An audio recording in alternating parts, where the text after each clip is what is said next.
Hey guys, this is Jacob Horst, Trifecta Champion, and you're watching Garage Strength TV. Be sure to comment, like, subscribe, and click that notification button. Don't miss out on any of our videos. Peace!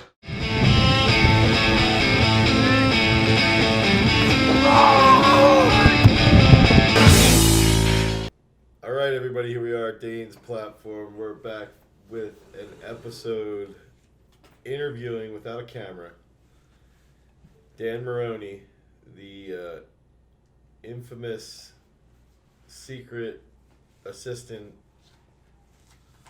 weightlifting coach at Garage Strength, who also owns the dojo in Worcester, Massachusetts. And so Dan's here. Dan, originally, he and I met, this is going back a while ago, like 2008, 2009. You had read I did a thing with Dr. B where I had trained with Dr. Anatoly Bondarchuk, and you had read an article that I did with him, and you just ended up emailing me and came over to the gym and trained for like an hour and a half. I'm pretty sure that was 2000. It's like 2009. 2010. So I was only in like half my parents' garage at that point. And so Dan comes over, trains, and he and I end up talking back and forth throughout the year. And then I moved we just bought the barn. And I needed somebody who would want to come down and work. And somehow you and I just stayed in pretty good contact. And I asked you, I was like, would you move down to, I think you were moving down too because of your girl at the time. But I was like, yeah, dude, like, I need somebody to start working for me. So you're the first employee I ever had. So Dan is the first employee I ever had that was full time. That wasn't just some kid splitting firewood. So Dan came and worked with me for, 3 years? 2 years. Yeah. But this is during a time where like we were really just testing everything out. So he and I worked together. We would read stuff all the time. We would do a whole bunch of different training stuff and try and just figure out where we're at. And a lot of the Garage Strength system now is based off of those years of training together. And I think it's going to be important for people to realize that you have a very deep impact on that, what we do now, because a lot of those studies that we would run and just ideas and periods of bullshitting and stuff, that was really important times. And so when people ask me, they'll be like, what do you think, what did you learn the most from Dr. B? It's always, well, I learned to like play around and experiment. And one thing that I think working with you, Dan, is that you and I would just sit there at lunch and we'd come up with 600 ways to what were problems we were dealing with, and then we'd just be like, oh, we should just try this, or we should just try that. It was a time when, for me, like coming out of college, I'd always been that type of student where I always questioned a lot of stuff, like what I was learning, like, is this really how it is? Is this really how you train people? So for me to get a chance to meet another person that was willing to experiment all the time, wasn't afraid to try stuff, wasn't afraid to throw stuff away because we knew it wasn't going to work, that was kind of where my education started to turn into my own career, because it was kind of like a validation, like, yes, it is okay to experiment as hard as you want. And at the time too, like training, like people were relying on shit from like T-Nation, like nobody knew like what actually works, right? Or like what is for sale and what actually works. Yeah. That's where it was at. So like when you and I got into contact, it was like, things like, do you read Christian Thibodeau? Yeah, dude, I fucking love reading that shit. Yeah. Like things from Poliquin, it was like people who were doing what we wanted to do, and then we started to branch off from there. Yeah, and that sort of, and what's funny is that when you just mentioned those two guys, dude, because we would read a lot of their stuff. I would say like 75% of the content in my brain now is from those two guys. Yeah, easily every day for me too. And or indirectly to, you go down that hole and you have Thibodeau and Poliquin, and then you stumble upon Anthony DiTillo. Yeah, absolutely. And so we sit here and we would say, you and I would be like, don't tell anybody to read this book. Yeah. Of Anthony DiTillo. And it's like, dude, I bet you 60 to 65% of my system is based around Anthony DiTillo. And then what you and I did at that time. Yeah. And then there's probably like 10% that's left over. I want to say that I think that was the most important thing for me, hopefully for you too, was like we had a chance with a large base of people to be like, hey, you know, someone wrote this shit, but I've never seen or heard anyone that uses it. Let's see what happens. And within, you know, it was one of those things where it's like within 3 weeks we were like, this is absolute dog shit. Yeah. Like, what can we do to actually make this better? Right. Because this is actually meant for someone who's fucking so gassed up on shit that your average kid, the worst athlete in your gym, you don't know if that's actually going to work for them or not. So I think there was a point where you and me left it where it was like, we don't want to know what works for the top 5% of people. We want to know that's the whole problem. I want to see what works with the bottom 5% because we know it'll work with the top. Yeah, and here's the thing is that this is the biggest thing that I learned is that these people, like, dude, if you think about it, we trained and developed this whole, because even, and I say this because even when you left, and it was like, you left and you went back home, you and I still talk so much. Dude, at least 3 to 4 times a week. Yeah. You know? And you're talking, you and I are talking, and then DJ starts to get a better concept of training. Sure, yeah. And so then it's like that's what's funny is that you did leave, but I've probably learned more since you left than when it was just me and you. You know, obviously that time went to development, but like we've developed this system around making a mediocre athlete elite. Somebody like Evan Arnott, somebody like Jason Kuhn, like guys making them elite. They had no business being state champions. No. And so then we developed that system, and then what we end up doing is be like, okay, now we have this. We know how to get the like national championship caliber high school kids. Okay, so how do we get to the collegiate kids? So you get somebody like Pete Renda, and who who's at the Division I level. All right, well, what's going to work for him? When you start playing around with him when he's in high school, well, now you're ahead of the game, and you figure out, all right, well, that system works for this group of kids that are not that good, talented.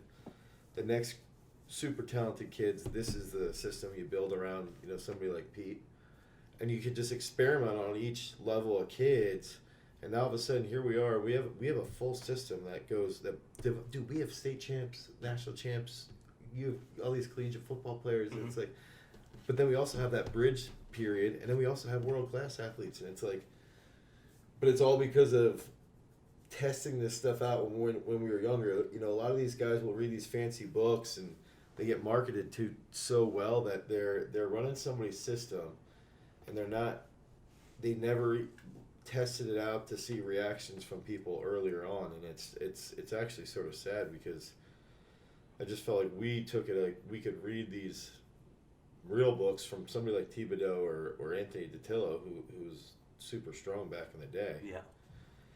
And be like, all right, well, that's what worked for him. Okay, well, if we got somebody, we only have him for an hour and a half, how can we sort of replicate that? Because he wants to train for 3 hours, but we can't do that. Yeah, of course. Well, we'll put a whole bunch of fucking volume in an hour, and we'll just kill these kids. And what ends up happening is a year and a half into their lifting career, because they have so much volume, they're savages. And that's where I think a lot of coaches get caught up in. I mean, when we first met, you knew I was caught up in all that shit too. It was just like you can get so sexy with words and periodization, and like now, and that's where you helped me see that, and I see it in tons of people now. It's just like, man, you can't get anyone somewhere because you're so caught up in reading and what other people think. It's so funny because we're like, you should read everything, which you should, but you're also you're reading too much. It's like, read your own athletes. Right. Like we're just dealing with what we had, and at the time we had a good group of people. It was 80 or so people at the time. Yeah. Wide range from housewives, young athletes, people that you had for a long time before you even showed up. It was, so we even had fresh ideas for older people that you've had. Oh yeah, all levels. You know, and I think we pretty much got to a point where it was just like, you know what, we don't need periodization models, we don't need anything like that yet. Yeah. We just need to train the shit out of people 1, 2, 3, 4 years, and when that big moment comes, Pete Renner going to States, Jason Kuhn going to States, people like that, hey, that's when we'll drop a peek on them, and we'll see what all this fucking shit was all about finally. And it ends up being like a fucking moonshot of like, dude, it worked. And everything worked almost all the time. All the time. To the point where I was almost got to the point where I was just like, Jesus Christ, everything works. You know? You just got to have the balls to try it. Well, that's the whole thing, too, is like, what ends up happening is we would test all these ideas, like, let's say with Kuhn, all right, well, he's going to lift heavy day 1, speed day 2, heavy day 3, speed day 4. And you see how he responds to it. Yeah. And you're like, all right, well, that clearly worked. All right, well, that works for somebody like Jason. So each time you think about the type of athlete he is, and you think about the stimulus you're giving him, and then the intensity level, and then you just weigh it, and you sit there like, well, did it work? You know, did it work on that type of person? Absolutely. And I think that was big for, I mean, even to the point where I remember my front squat was bad, and you were just like, dude, I think you should do sets of 8 front squat every day until you fail. And you start at 225, and you go 230, and you went like 240, and I did it all the way up to like 320 for 8. No, it was more than that. It was 365 for 8. Yeah, and it was literally in the course of fucking 3 weeks. And I bent that bar, and my front squat went up like 100. Dude, my front squat in a year went up like 120 kilos. Or 100, it went from like, dude, it was like 275. It was so bad. And then I hit like 200. Wow, how was it that bad? Why was my front squat that bad? I just never did it. Dude, you were so bad at it that you were resistant to do it. Yeah. Because at the same time, that was like the same time of the year, like, you were trying to bench 500. Yeah. And you were literally like, okay, I feel like these guys should hear this program, because it's like, there's parts of it where it's like, this is important. Yeah. But like the important parts, you'll miss the fine details here. Yeah. So it was literally like, we just used a bunch of different exercises. We always bench pressed. We always made sure, this is my favorite part of this, and I don't think people will respect this part. You and I would always go and get shitloads of firewood for the gym before we would lift. Yeah. And it was very much to the point where it was like, I was a football player until I got to the garage, so I was literally used to shit like that. Yeah. So if you put me through 2 months of like, dude, we're just going to go fucking chop wood for every day at 12 o'clock. And then when we finish, if we have enough time, we'll train, we'll eat after, we'll drink tons of milk, and that's it. And it's like, honestly, like, I got in better shape from doing manual labor. Yeah. Because I came from a fucking area where I didn't grow up doing a lot of manual labor. Yeah. So it like did a lot for me. I was pushed to train hard. Yeah. And at the end of it, you bench 500, and for some fucking reason, some crazy reason, I benched 400 pounds. Right. Something I never thought I would ever do in my life. Your bench is bad. Yeah, it was real bad. It's terrible. Yeah, I was a pussy about it. Same thing with your front squat. Yeah. Ooh, you forced me to do shit I wasn't good at. Yeah. You know?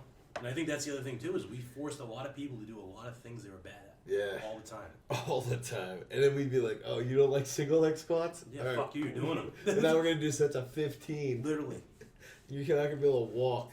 And then we had kids in high school fucking hitting 300-pound single leg squats on the regular. And I think the important part there is like what comes from us taking things serious, but also fucking around. We start to find transfer of training in a lot of things. Oh yeah, everything. Well, there's my big buzzword of the night. But we start to find what correlates with a lot of things. And like I'll take a good example would be like someone like Kuhn. Mm-hmm. Hey, this is the weights program he's currently doing. This is the weight shot he's currently throwing. Yeah. We got to find how all of it interacts together. And now we go from fucking around to we're nerding out on all this information. Right. With someone who's going to see a lot of upside from his training. Yeah. But he gave us a lot too. That's a kid that rode his goddamn bike every day to the gym. Yeah. And would just also spend his time with us, hanging out and like taking in the culture of everything too. I've got a kid like that now, Connor Pennington, the little kid. Yeah. Dude, he's like Coon was. Really? I'm just so into it. Mm-hmm. Sits there and just like listens and like talks to you about it, and he's like fucking 12. So it's like, dude, and that's where what's funny is that I really think that's, you know, where a lot of what I've done now I attribute to that time frame. I think what's funny is that I still find myself consistently talking with you and DJ so much because you guys have good experience with athletes and you have good experience with athletes around me, so I know how you think. That now it's like anytime there's a problem, I'm like, hey, what do you think about this? You know, I'll ask DJ, what does he think about it? Because DJ also gives a decent athlete perspective too. Sure, yeah. Dude, I was talking to him and I was like, listen, like, I think with Haley, like, she didn't lift well here. She lived terribly. And I said to him, I was like, dude, I think she's, like, fucked up because when she was in Uzbekistan, she didn't lift well, and we slept one night there, fucking 12-hour time difference, and competes the next day, so she lifted like shit. There, then she didn't lift that well at AO finals because I wasn't there, and like now she's just like snowballing with this negative confidence, and DJ's like, dude, I just think it's one of those situations where it might take her 2-3 meets to get out of that funk and to believe in herself again. But by that time that it'll happen, she'll be 20, 21, so she's going to be more mature, and she's going to handle it, and she's going to grow up. Sure. I think... it's hard to see that, but a lot of coaches will beat themselves up and think like, oh, it's all from this physical perspective. I must be fucking something up physically. You're right, like what am I doing wrong? Yeah, but a lot of it's also like trying to train these kids and talking with you and DJ on a regular basis. Now that I'm starting to get to these elite levels with Haley and my throwers and Gwiz and even some of my weightlifters, Jordan, Haley, Jules, Kate, you know, you start to see it. It's like, well, is this physical or is this mental? What do I need to do to make them adapt more positively? Is this something I can control? Yeah. What am I doing? I think that's a good coach. That's where what can I do better? You know? That's where I wanted to talk to you with this is I wanted to get your opinion because I'm so much of like an auto-regulatory guy, right? Like everything I'm doing is auto-regulation. And so, dude, so I'm sitting here and I'm like, all right, so half my lifters fucking peak really well, like to this weekend. Half of them tore shit up. Half of them fucking lifted like shit. Now, it's tough because, like, Aaron hits a clean and jerk, a 4-kilo clean and jerk PR, but bombs out a snatch. So it's, like, in between. You know, Emma, almost the exact same, 3 for 3, then 1 for 3. You know, but then Kate lifts out of her mind. Jordan lifts, you know, comes back and lifts well. Jake lifted really well. He was so close to hitting that 63. You know, he lifted well. He should have hit the 63, but it's like, so some of them lifted really well, but then you got, you know, I mean, Haley just lifted like dog shit. Well, Kyle lifted pretty well. But here's my question for you. Yeah. You take Haley, so she's a pretty elite lifter, even though her fucking total is terrible. And you take her and you go, okay, should I make like the last 6 weeks of her training percentage based? Then I'm talking to her and she said she always likes going heavier going into meets. So then I was like, well, maybe I have her taper like 2 weeks out for a full week. She doesn't do shit. And then the next week we go heavy leading up to the meet. Like maybe, because she told me what she hates tapering because she doesn't feel any weight. And she said she recovers so quickly. I was like, what? So should I peak her with that in mind based off of percentages? Different from the way Jordan, Jake, peak versus even Kate. Kate had to back off for fucking 2 weeks. I think, I mean, the worst answer to give is it depends, but with so many lifters, so many different skill levels, I'll say too, like they've all attained different levels in their career so far. So like, sometimes even like you could have the best program ever, the best peak ever, but then for some reason psychologically, your lifter not necessarily derail what you did, but even though they're ready, something in their mind is going off telling them they're not ready, and they might be too hypersensitive to how they feel sometimes too. And it's just like, in that, you know, I think I fall into that sometimes too. Like, you know, I have athletes I ask too many questions to.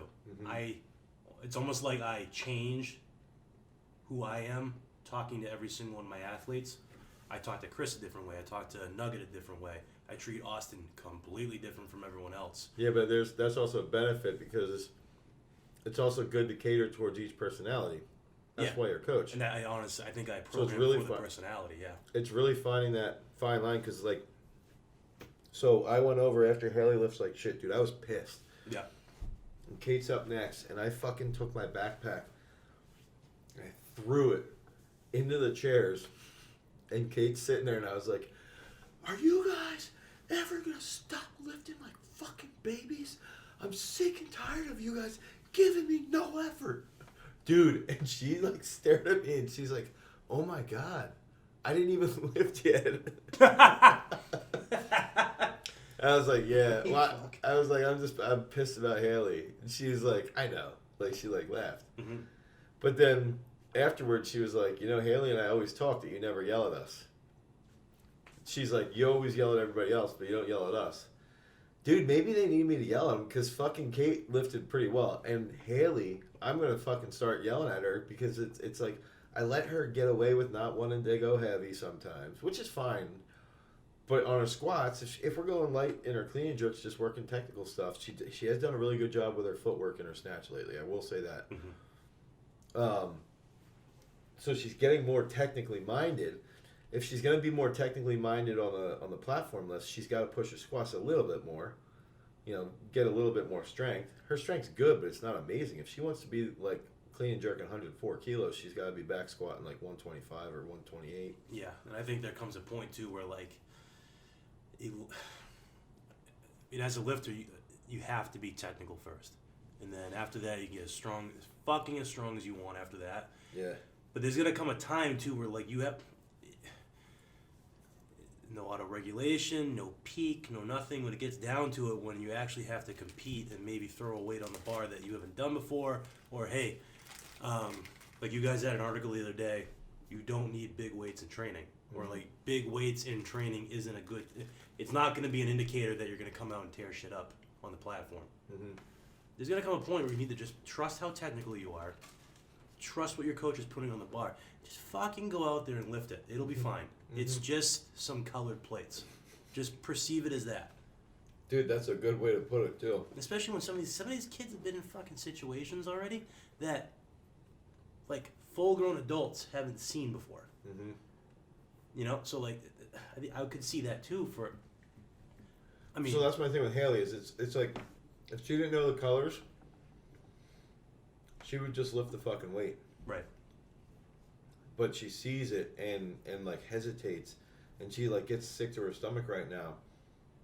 And it bothers me, but she's also aware of it. But I think it's like it's just one of those things where you've just got to accept exactly how simple the sport is. It's technique, it's being strong, and it's just executing and letting your body do it. Yeah. With as much technical aggression as you could possibly have, and hope that the bar's going to be in the right spot. Like, that's all it is. Dude, absolutely. Even with like things like that, dude, I've considered.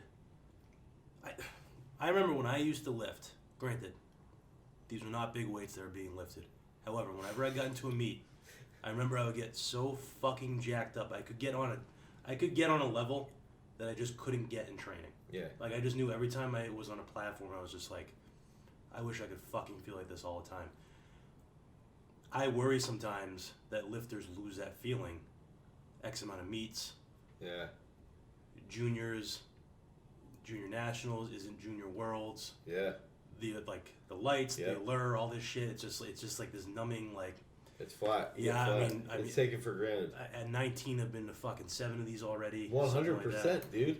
Like I was Absolutely. I was talking to Jake about this during Kyle Barron's session. Kyle Jr. is 12 right now, right? Yeah.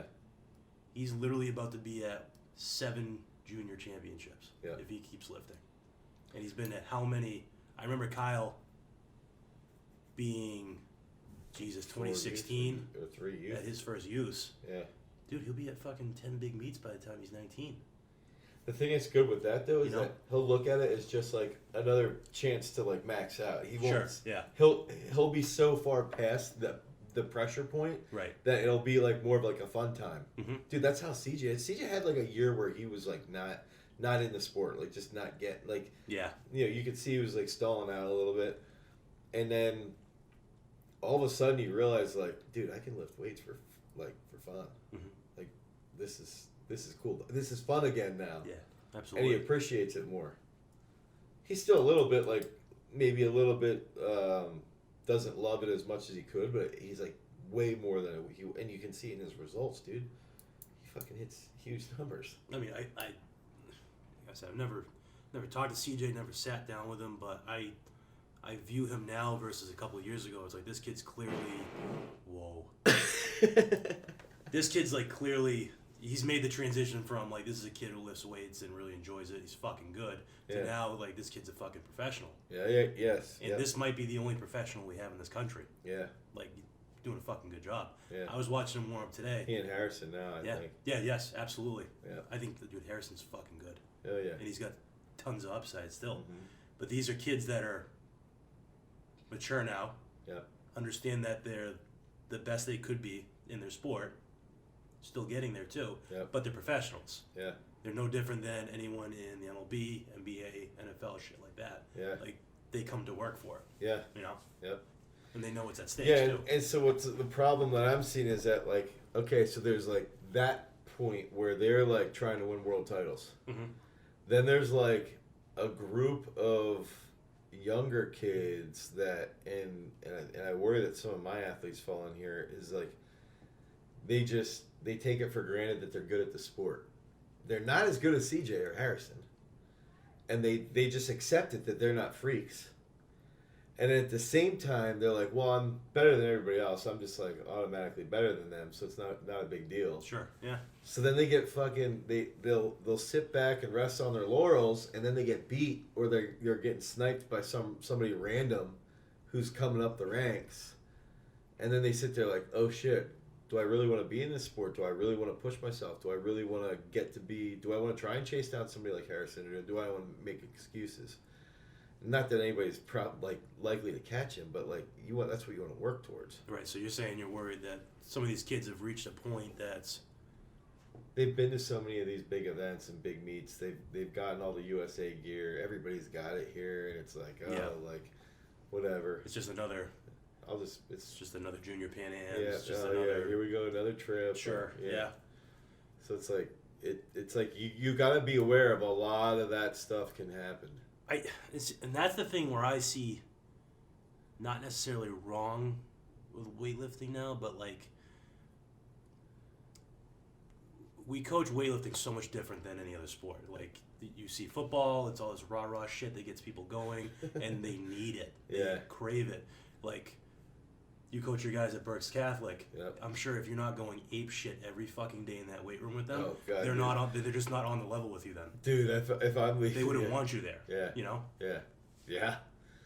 I get tired leaving there, dude.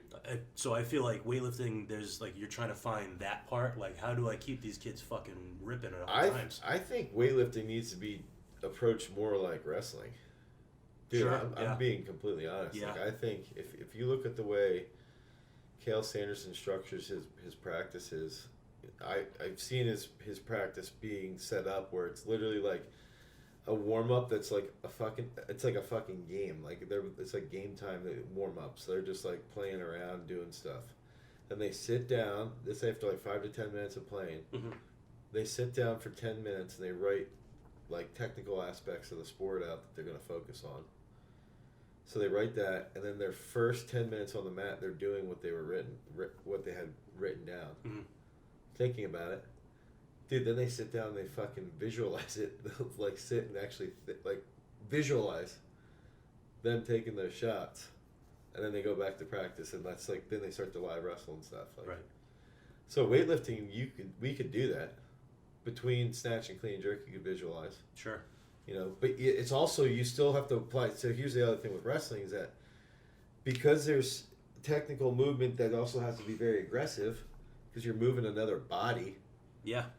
Dude, it's so similar to weightlifting because you're moving another body. You're moving a body that's heavy, right? So it's like, but you've got to move it as precisely as possible. So wrestling's the same thing. Mm-hmm. It's just wrestling is a little bit more physical, so there's a little bit more of like that hard edge to it. Sure, yeah. But you can transfer that to weightlifting. Yeah, I think talking about Nork's dad, Nork the way his dad approached the sport is the way wrestlers do. Yeah, right. So it's there's a given growing up in Massachusetts, I did not get a very good idea for how wrestling goes until I moved to Pennsylvania. Didn't even realize how big of a sport wrestling was in Pennsylvania until you pretty much told me. Yeah. Then I got to witness middle school, high school level wrestling, and I thought to myself, this sport is fucking awesome. Yeah. Like, I've never seen something so crazy in my life. Yeah. Like, from the parents to the kids to just the way the whole thing is structured. Parents are crazy. There's just this underlying given intensity that is expected of the sport. I think weightlifting, and you can feel it sometimes at meets, you'll just look around like, God, this fucking place is dead. Yeah. There's no given intensity or expected intensity to it. It's just like... Well, here's the other problem. You have a lot of kids that are good that, like, some of these kids that are good, like, shouldn't be good. Like, if more kids were in the sport, they wouldn't be that good. So, like, you know, they're... And, dude, to be fair, there's a lot that are very good because they work their ass off. Yeah. But it's like, some of these kids just happen to be decent because the population number hasn't been high enough to really... Like, now we're seeing... It's like every year... The records are getting destroyed. Yeah, we're finally starting to see it. I mean, when we started considering weightlifting as a sport for kids or as a transitional sport for kids in wrestling, swimming, kids that weren't going to pan out in other things, when we were trying to figure out with some of our clients, like, maybe this kid's not going to be a Division I wrestler or Division II wrestler, but... Yeah, but he could be a good weightlifter. This kid moves well. He's got this intensity about him. Yeah. He wants to fucking wreck shit in something. Yeah. Maybe it's weightlifting. There was nobody. Like, there were not kids at weightlifting meets. Yeah. There were not kids that age at weightlifting meets. Like, kids like Tanner Reichert, there just weren't kids that age. There was like 15, 14, 16. Yeah. It was, and people were awestruck that there was a 14-year-old who knew how to snatch. That's where weightlifting was at in 2011, 2012. Yeah. It's better now, but it's still... It's still growing. Right. Yeah. Those kids that are in the sport now 5 years... Now they're beasts. Kids that are starting earlier than them will be way better than they are within 5 years of them. Yep. So it still needs that. Yeah. But yeah, I think... I agree. If weightlifting could be more like wrestling, the expectations... always expectations... Like, weightlifting, you got easy days, you got hard days. Oh, we're going to be technical this day. We're just going to worry about that shit. Dude, wrestling practices, from what we've seen, it's literally... every day. Fucking murder at all every times. Every day. Yes. All the time. Like, stories like what you were telling me about your brother had to run up whatever fucking hill at Penn State every day. It's like, that shit's fucked up. Yeah. And then go to practice. Uh-huh. Like, that's not normal. Yeah. That's what I still view as, like, people that make it to the Olympics. Like, that's the crazy shit you have to do, whether it's right or wrong technically or anything like that. You're building a sack on a kid, and you're gonna make him literally try as hard as possible for you with everything. Everything. And it's all they want. So, I've got 2 goals. Mm-hmm. I want to pick your brain about peaking with the percentages, so we got to touch on that, and then I want to talk about a study about satellite cell recruitment. Okay. And I'm I'm going to use some examples of youth lifters to pitch some stuff at you. So what do you want to, let's go over the peak part first. Sure. So somebody like Haley, or do you think if I with somebody like Haley and even Cade and Jordan, so I have a lot more precise control over them because I see them. I'm only coaching them now, dude. When I'm coaching, I'm not talking to my throwers. I'm not talking to anybody else. I'm just coaching. It's a, I'm really focused now when I'm with them. Mm-hmm. I'm not spotting people on fucking bench press because that stuff that takes away energy. That's kind of where I'm at in my gym at the moment. Right. There's a lot of weightlifting going on. While you're spotting and yelling at while people I'm benching. Freaking out at 70 people in the gym and they're all hanging from the ceiling and shit. That's like my place is where we were at when I left your place. Yeah, dude, in my place is just getting out of that. It's just the two of us screaming at people for no reason. And my place is just getting out of that, dude. Fuck. Yeah, you got a long road. Yeah, dude. Dude, it's like, and that's because that's how you gotta make money. Of course. But so here's where I'm at is like with Haley and Cade and Jordan, I really, really think I could lay out a pretty detailed like last 6 to 8 weeks and actually force them to follow like percentages. And I want to like read some studies on like, how many days at 75% or 80%. That's why I was asking about any adaptation studies because I want to see like, okay, it takes somebody who's doing like real heavy eccentric work this long to recover. It takes somebody who's not doing that this long. Right. So that I can set up so like, we got a 12-week period of training. What are those last 3 weeks what are they gonna look like? And so I guess give me just a percentage or exercise layout that you would think would be effective for that. Don't give me a fucking depends either. No, I'm not gonna give it a depends. It's more framework wise. I split it men and women.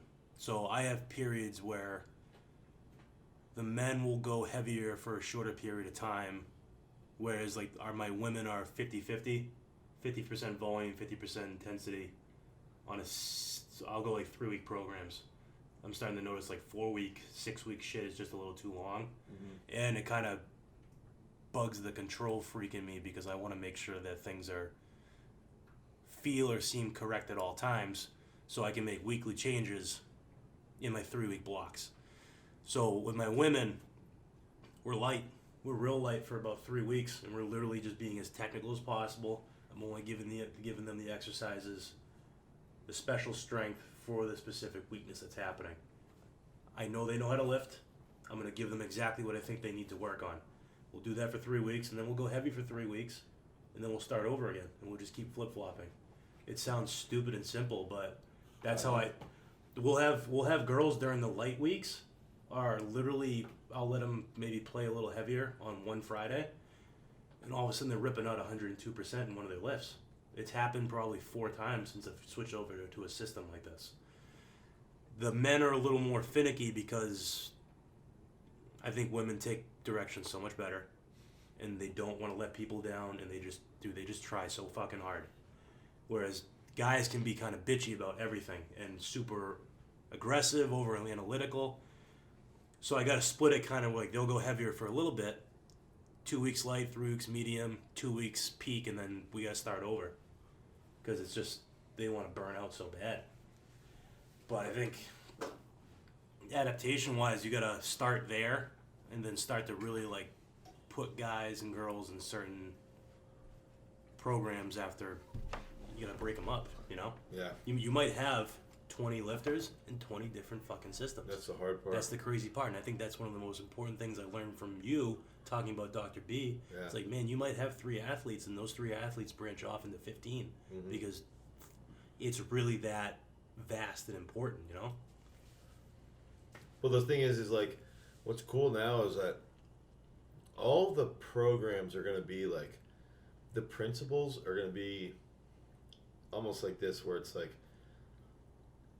competitive, general strength, specific strength, or accessory work to target like problem areas. That's essentially every program's layout, but then it just comes back to, okay, now you just know what are they feeling, what do they look like, where are they weak, and then you can attack, you know, with a competitive lift or variation. Then you attack with whatever their strength problems are, and then you attack the mobility or whatever, special strength with accessories and stuff like that. And it's like, it becomes so easy to play with, but I think where I'm still struggling is like my weak point is finding the right intensity for the last 2 fucking weeks for each person. Sure. I think Dude, I think it's one of the hardest things. this is where I start to fly into powerlifting a little bit, only because I think there comes a point when you have to respect how much the lifter actually lifts. So let's take, I'm gonna have to use my gym for an example. So let's say I have Nugget. Nugget's an 89 lifter. He's gonna go into Pan Am trials tomorrow for 89 kilograms. There comes a point where I know that he can only take X amount of heavy clean and jerks per week, per month, before shit looks real bad. And, you know, there was even a point 3 weeks ago where we went balls out. He was doing overtime at work.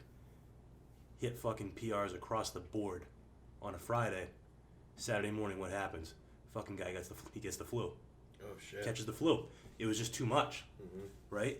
And that's when you just got to start thinking about, like, maybe powerlifting, people pulling shit like 800 kilos, 800 pounds, stuff like that. It's like, that shit fucking wears for like 10 days. Mm-hmm. But now you go on the other side of the spectrum. Let's take someone like, what did Haley clean and jerk? What's Haley's best clean and jerk? 97. Okay, so 97. In terms of the person, how heavy is that really? Right? She says that she thinks she can go heavy a lot more often than maybe you think. I mean, relative to what it actually weighs, like, is it actually really that heavy? That's the part where I start to like, it's where I start to like think like deeply about it. It's like, is that shit really heavy? Whereas Nugget's taking 180 in the clean and jerk, he's got 2 of those a month and then he's in the shitter. That's Because true. it's a big fucking weight, you know? That's true. Even though Haley's smaller, Sure.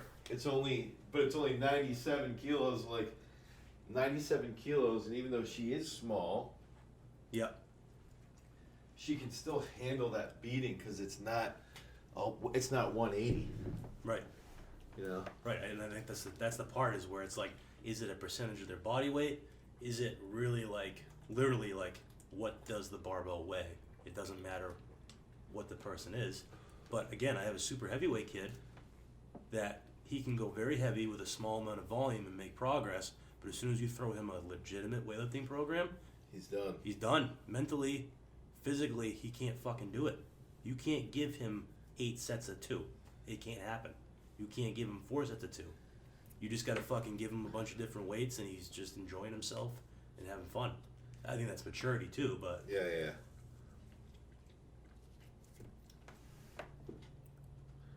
I don't know. It's tough. It's like a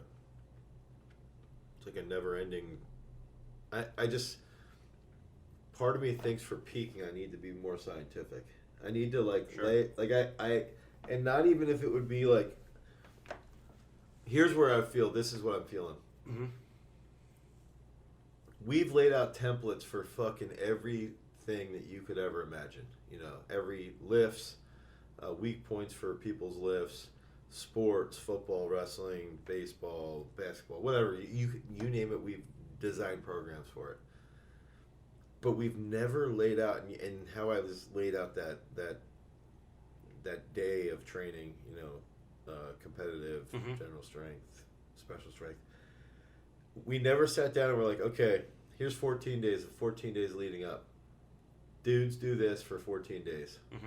And it's all specific percentages to each lift area and then percentages of their for intensity for those 14 days. And chicks do this. And then we just make it better over and over again. Like, we never sat down and like, yo, this is what we should do. Let's think this through. Let's make it up. And then make like little variables for each lifter, and then we talk about it.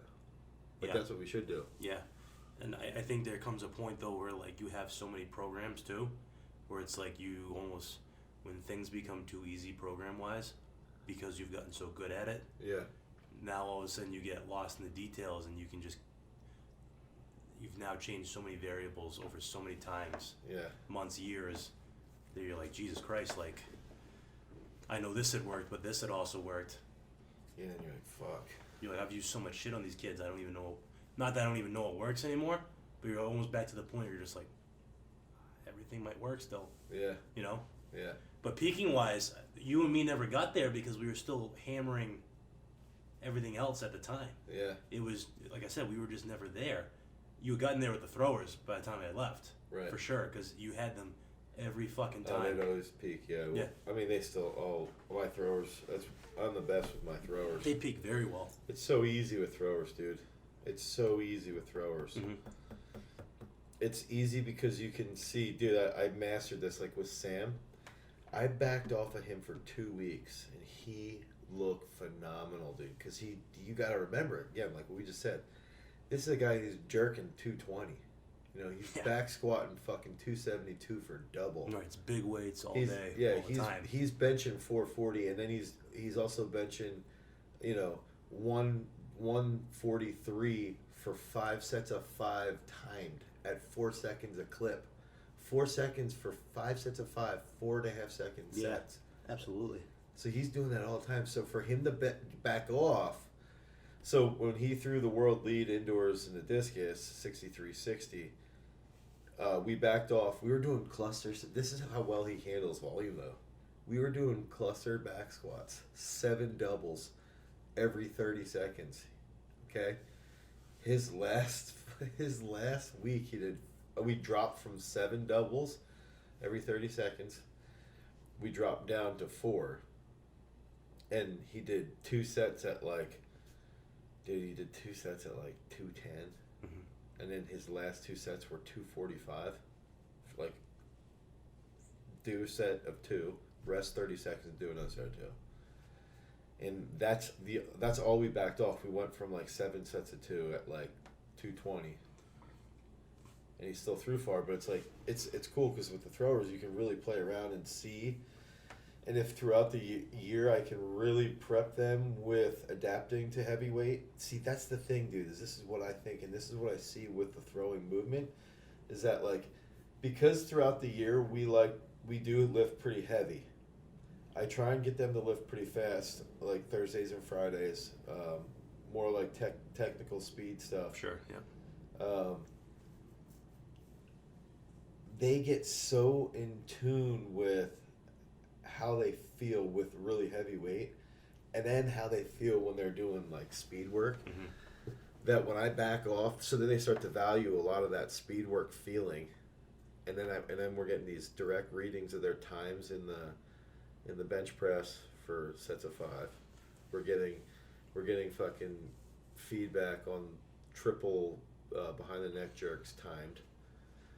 And back squats on broken time, like Morris Temple, like 1, 2, 3, 4. Mm-hmm. I think one of the most important.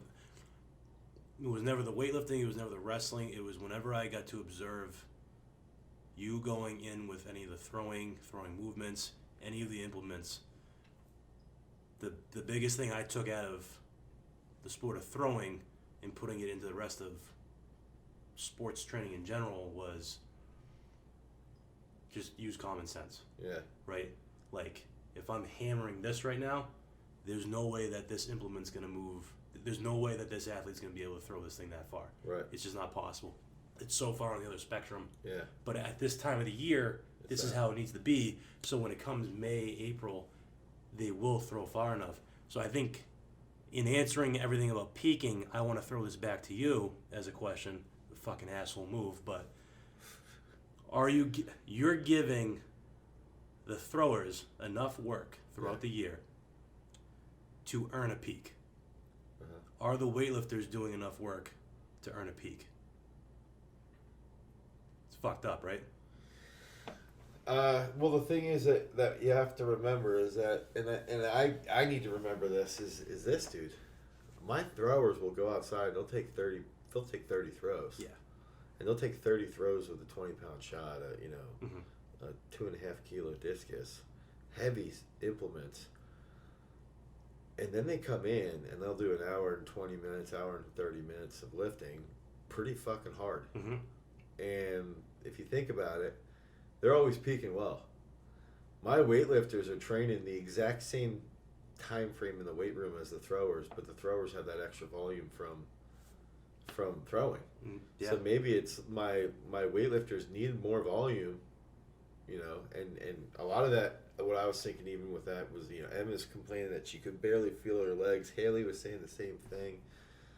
Dude, maybe they need like fucking 8 sets of 4 or something, like 3 or 4 weeks out, and then you just back off of that. Then they're going to get hammered with serious volume. Exactly.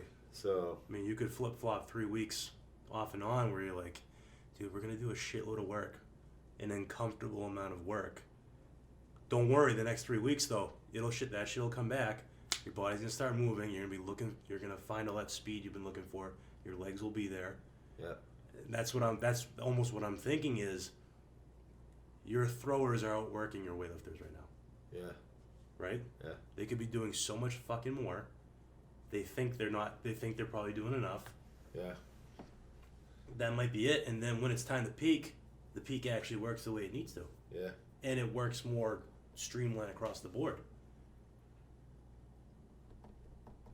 I'm going to have to look at that because I just think the only thing is some people will say that, man, you guys do a lot of volume because we will do like sets of 4 and 5 cleans. Yeah. And it's like, well, maybe it's not the cleans though. It could be like a couple more drop triples on the snatch, or you know, you add 4 sets of fucking squats to. Absolutely. If you're doing, dude, I've been doing upwards of fucking 18, 19 sets of back squat the last couple days. I've been actually going in and I'll do 5 or 6 sets with a straight bar, 5 or 6 sets to the box, 5 or 6 sets with the Duffalo bar. Mm-hmm. And I'm by like set 12 to 15, I'm like, dude, I feel good. And I'm like, my legs are thick as fuck already. So it's like, I think that you might be right there with the volume. I still think there's got to be like a template laid out. Sure. With an approach, with an established approach. And I think that I'm going to challenge me, you, and DJ to come up with something that's like a 14-day step approach. Mm-hmm. Chicks, dudes, and then types, athlete types. So I would definitely say that, I mean, I don't think I have peaking figured out any better than you do, or any worse.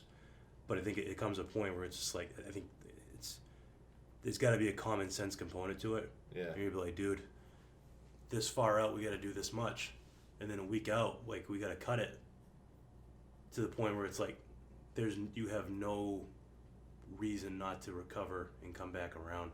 Like, we're to a point, like, Nugget doesn't even do 90% lifts anymore the week of a meet. Right. And since he's done that, the amount of speed that the bar actually moves now versus when we started working together a year ago, it's just like, Jesus Christ, I don't need a Tendo unit to see it. I know that fucking bar is cruising compared to the way it used to. Yeah. Because I know this kid's actually fresh finally.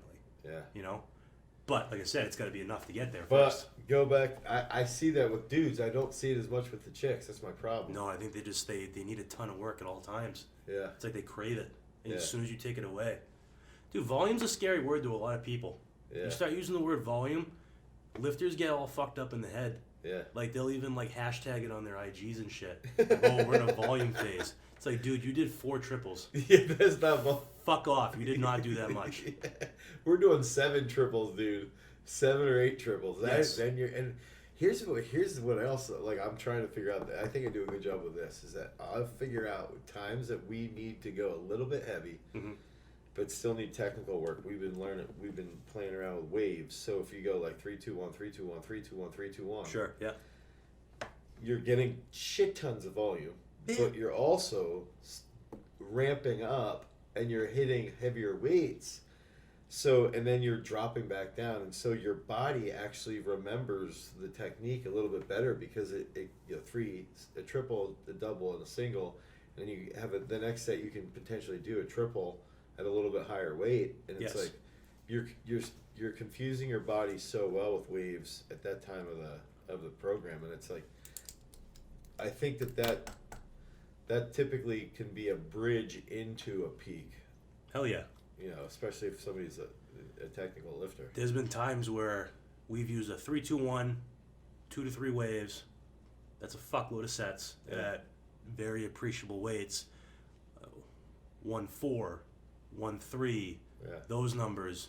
And it's almost like, and this is something you and me used to love back in the day, was how can we stimulate people to do more work? Yeah. Like in the session, how can we get more out of the session? Yeah. And waves was always the thing that worked. There's been times where it's like a game. Yeah, it's like, and it's fun to do. It's like, dude, you're gonna keep hitting 90% on your singles, and then I want you to literally go balls out on every triple. Yeah. And then feeling wise, for the lifters that need feels or whatever the fuck they need, like it's not amusing, but it's like it's almost it's motivating. It's just like, shit, I keep going up to this 90%. Who the hell knows? I might triple my opener. Yeah, absolutely. And now early in a training cycle, you're sitting there like, Jesus Christ, within 4 weeks of my last meet, I'm tripling what I was opening with. Yeah. Why wouldn't I do the best I do 12 weeks out from now? Exactly. Like, I'm absolutely going to crush shit right now. As long as I'm on point with I doing think everything I need to do. those mental notations are more important than people realize. Hell yeah. Yeah. All right, so listen to this, okay? So I was reading this study about myonuclei domain hypothesis. And so essentially it's just they're taking they thought there was when muscle would become hypertrophic and gain in size. Okay. I guess the way the cell is laid out, your body brings in more nuclei within the cell, and over time, if there's steroid usage, or your body's trained under a significant amount of stress, or you hit puberty, something like that, to create more myonuclei, you're recruiting these satellite cells to enter into the cell as like a myonuclei. So there's multiple nuclei within the cell. This is my understanding. I'm sure I have the biology fucked up a little bit, but the whole point is that typically apoptosis occurs, which is like programmed cell death, and they were trying to prove when atrophy occurs. So let's say I get big and fucking yoked up. Mm-hmm. I get cancer. I can't, and I get cancer and my whole arm's immobile. Sure. What happens? My whole left arm would atrophy completely.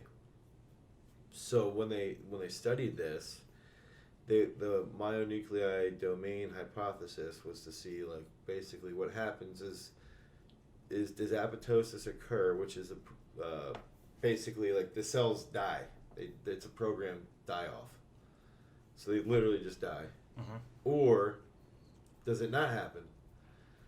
And the actual myonuclei stay within the cell, but they're just not used, and they go dormant, and then once like you can move that arm again, it comes back faster, which is like with the principle of muscle therapy, or muscle memory, and it's not, it's more about like don't move it or lose it. It's more like move it or lose it until you move it again, basically, is the principle. You follow me? Sure.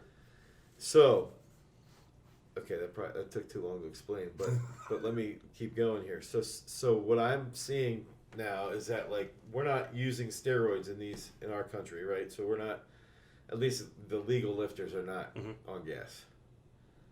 The best young lifters are essentially, if we name them right now, Morgan McCullough, Harrison Morris, Sure, and CJ Cummings, mm-hmm. for the dudes. All of them, by the age of 15, could back squat 250. CJ did a triple or double front squat 220, which is essentially a 250 back squat equivalent. Yeah. So there's a finite time to recruit satellite cells. It's essentially when you're in under a large amount of stress, and there's a large amount of anabolic hormones, so testosterone, growth hormone, whatever. So, being as though they all, my prediction and my belief potentially here is like, I'm using Kyle Jr. for an example. Mm-hmm. He back squats 108. In 2 years, we should have his back squat to 180. So he's 14 back squatting 180. So that by the time he's 16, he's back squatting 250 plus. Because we can work technique, and he can use light weights. We can just work technique and make his movement as crisp as we possibly can. And his legs will get so strong, he'll be able to hold that technique. But the whole goal is not necessarily about making him strong. The whole goal is really what's the best way to get a youth lifter to be forced to imprint satellite cells and to create more myonuclei in each cell. That's my question, dude. So because I think that there is something here between Harrison, CJ, and Morgan McCullough, and it just comes back to like you look at Harrison and like the squat numbers he had early on, and Kevin said he's like, I don't know if that's just because he's a freak or if it's also because like we squatted a lot. And here's the thing, dude, he's got longer limb legs. He's not super short. He's a shorter kid, but he's not long. Like he's not. Yeah, he's more. He's very athletically built. He's not like a stubby little guy. Yeah. Yeah. So like, the thing is like, dude, I think that's the ultimate goal with a youth lifter, is you've got to stimulate them enough while they're going through puberty. You have to push them enough with the big fucking lifts, like big pulls, slow eccentrics, big squats, high rep squats to blow up their single rep, but also to blow up their like 6 to 8 rep max. Mm-hmm. To recruit as many and imprint as many satellite cells as possible, because there's only a finite time frame to do it, because they'll get to a point where, you know, they're 22, 23 years old and they can't do it anymore because they don't have the testosterone, unless they're on gas. But right, so like you're literally saying like how far can we get them prepubescent, right at puberty, getting them to a certain level before they really do blow up, or get them to the point where, I mean, you're almost saying like, we're almost talking not just satellite cells, but like how could we even get their endocrine system to adapt even further? Yeah. And can we produce sex hormones even longer? Longer, more, or stronger. Yeah, I mean, I think that's been always the goal with like a lot of shit, even not just with kids, but like, ever since Paul Quinn passed, I've been going back into his books and looking at that shit. Like, he was all about causing some sort of positive hormonal environment at all times. Yeah. With some of his like big programs, like fucking German volume training. Yeah. Body composition, stuff like that. He was obsessed with blowing up people's growth hormone. Yeah. Without using any. Yeah. And when I got to meet basically the heads of Federation of Kazakhstan and weightlifting, that's what they were obsessed with too. It was literally, it wasn't back squatting. It was, we need the back squat so we are constantly forcing the lifter to produce testosterone at all times to cause an adaptation, because they're lifting singles and doubles and exclusively only those reps at all times. Dude, I think. Well, I guess my question is what you're at right now is very important, I think. Yeah. With what you're thinking. Yeah. Well, that's what I think. I think that's. Well, so then it just becomes this game. So ultimately, it goes back to like. It goes back to if you have somebody who's used anabolic steroids. Mm-hmm. 5 years goes by, they're dried out for like 2 years. They lift hard for like 2 more years. They're going to still reap the benefits of that time when they were on sauce. Fuck yeah! Look at the guys that take a year off after the Olympics. Yeah. Yep. And it's the same. It's the same with like mouse models where they'll like shut off a whole leg basically. Yeah. And then they like rehabilitate the leg and it comes back and like, so they'll like be on anabolic steroids, then they'll like denerve the leg, and then they'll like wake the leg back up, and they'll gain muscle mass in that leg faster than the other one. That's fucking nuts. And that's where it's like, okay, so that's the satellite cell stuff. Sure. Okay? So that's where I'm thinking like, okay, if you get that with someone like Kyle now, the seesaw becomes push back squats, front squats, pull technique, and maybe make him do like heavy pulls just to imprint good technique on the eccentric and to get him blown up. But you don't do as many pulls as you do squats. Mm-hmm. And then you balance it with like really, 60%, 65% technical work. And then you just, over the next 10 years, that 60% technical work turns into 65. Then the 65 turns into 70. Then it turns into 75. Now all of a sudden he's doing technical work with fucking 80 to 85%, and he's going 6 for 6 at every fucking meet. Right. And now, like, you're essentially putting him into a system where it's like he's lifting weights that are like competitive weights almost at all times. Yeah. And that's where I think, steroids aside, like the best systems that exist, I feel like they work on those same mechanisms. Yeah. It has to, right? Yeah. It's all about forcing that adaptation. Like you see guys, I got new lifters that it takes them 1 to 2 years to get it through their head that up to about 92% you shouldn't fucking miss. Yeah. Like it's not that important of a weight. Right. Like it's a number in your head. Like you see videos of guys like Alien literally working at openers 3 days out of the week, 3 sessions out of the week, with the help of other reasons, but he's still hitting them. One of the best at what he does. Yeah. And like that's That's the other thing is like there's a big benefit. We were just talking about 3-2-1, 3-2-1, 3-2-1. There's a big benefit to doing like 8 singles in the row at the same weight. Absolutely. Like all at the same weight. And there's good fucking science behind it too. Yeah. There's always been good science and behind you're just it. that zeroed in and focused because that's where I think a lot of the mental toughness can come. Like they were talking about, that almost immeasurable side issue from wrestling could be in 10 singles on the minute even. Right. It's like you got to deal with the monotony of it. Mm-hmm. I know for a fact when I give 8 singles, 12 singles, something like that, I'll look over. 1 through 3 might be a little shaky. We're at set 4 through 7. Their nervous system is ramped. They got good technique right now. Mm-hmm. They're adapted to the load that's in front of them. They should not fucking miss. No. But out of sheer boredom, or because they're thinking like... A little bit 7 or 8. In a 10-minute period where they should hit 10 singles, they're thinking about what the fuck they're going to eat for dinner all of a sudden, and they miss. Yeah. And they'll look at me like, I don't know what the fuck happened. It's like, dude, just can you buckle down for 10 minutes on something, please? He jakes like that a lot, man. I have a couple that will get that way sometimes too. Jakes like that a lot. Coaching wise, like that's something times like I can be stubborn and would be like, do I really have to stay on top of you about that? Yeah.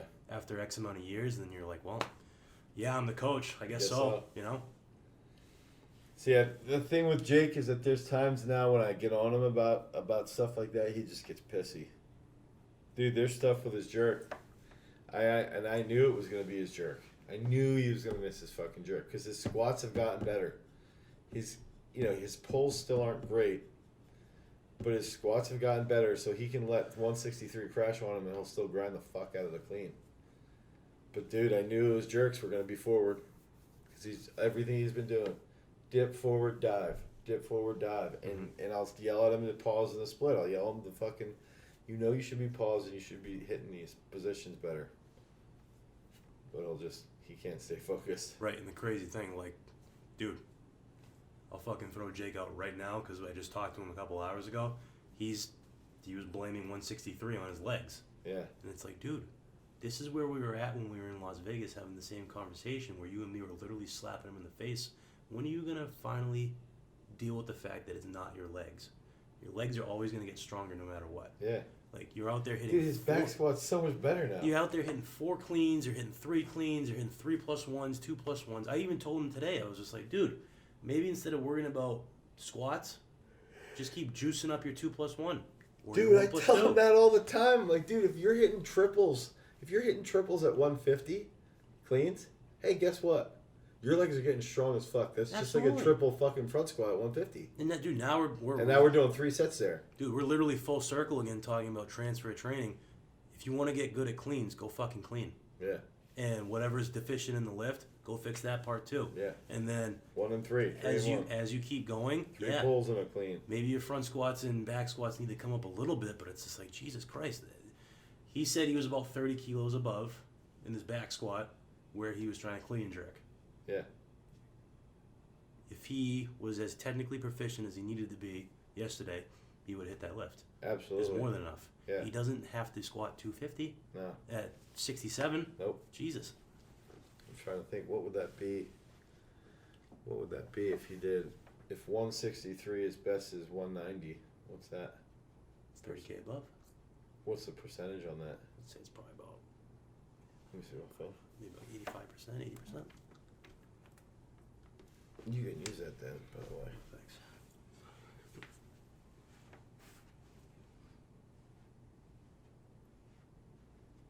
I'm gonna do this math. So I think ultimately 163 divided by 190. It's 86. Yeah. I'd say that's. I think that's even a little. I think was that the Fucking seat? Hasek. Yeah, I think Jake. I think he. I think he didn't get pinned with the first and the second lift. He missed jerks. He missed a jerk on the first one. He missed a jerk on the second one. He got pinned on the third because they both fucking missed. If Jordan doesn't miss one of those first two, we can get Jake an extra 2-minute clock and he's recovered. Right, and he said at 163, he was gassed. Because he stood up and he said he didn't have shit left. Yeah. It's like, okay, yeah. Like, I can get that part. Yeah. That doesn't mean your legs aren't there. No. Doesn't mean that at and all. this goes back to, with him, I told him, he said, why the fuck would I do a 3-1? We're 2.5 weeks out. Why would I do 3-1?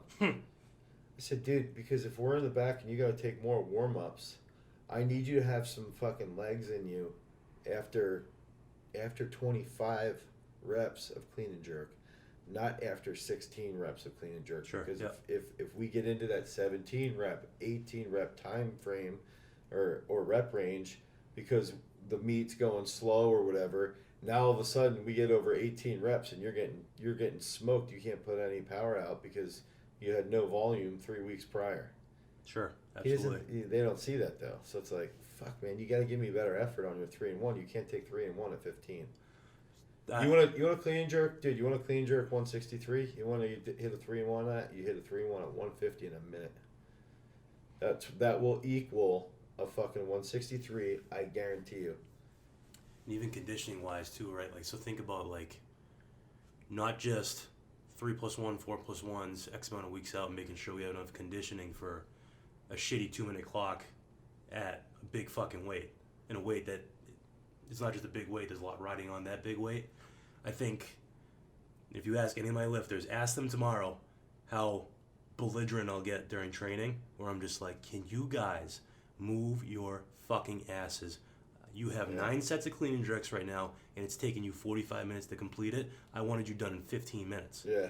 Because at the very least 25. Because I want that specific conditioning, because I want to anticipate for shit hitting the fan. Yeah. And they're going to be in situations where you got to be a champ. What they don't get is they got, and any of the lifters out there listening, you got to get this. If you're doing triples or doubles, we need it done, get them done within if it's a double, you should be done within 25 seconds. If you're doing a triple, you should be done within 45. Absolutely. For clean jerk, maybe a minute, but it's but if we're doing snatches, you have a triple, you should be done in 15 to 20 seconds.